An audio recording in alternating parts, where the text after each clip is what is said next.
તો વડોદરામાં આ પ્રકારનું પૂર આવવું તે માત્ર કુદરતી નથી પરંતુ કેટલીક માનવ સર્જિત ભૂલો પણ છે।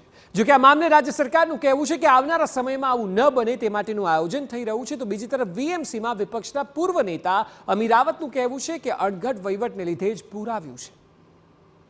2004-5 પછી બીજી વખત એટલે કે 20 વર્ષ પછી આવી પરિસ્થિતિ ઉદ્ભવી છે, પરંતુ વિશ્વામિત્રી નદી અહીંયાથી પસાર થતી હોય બંને ડેમ અને બીજા 3 જેટલા જળાશયો જે ગેટેડ નથી એનું પાણી પણ એ ઓવરફ્લો થઈ અને વિશ્વામિત્રીમાં આવી રહ્યું છે।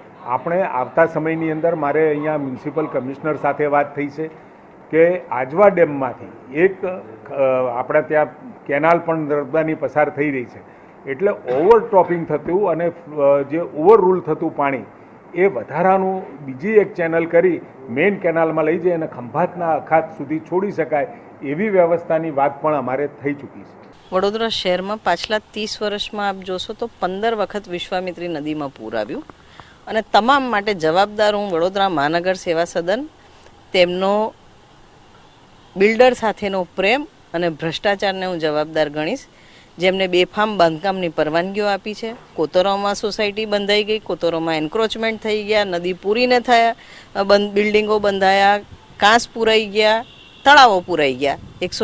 બરોડામાં 136 તળાવ હતા, અત્યારે માંડ 64 પોન્ડ્સ બાકી છે। આટલી મોટી પ્રમાણમાં જ્યારે વોટર બોડીઝમાં પુરાણ થતું હોય, એન્ક્રોચમેન્ટ થતું હોય તો પાણી તો એનો રસ્તો કરવાની જ છે, ઇટ્સ અ કોમન સેન્સ।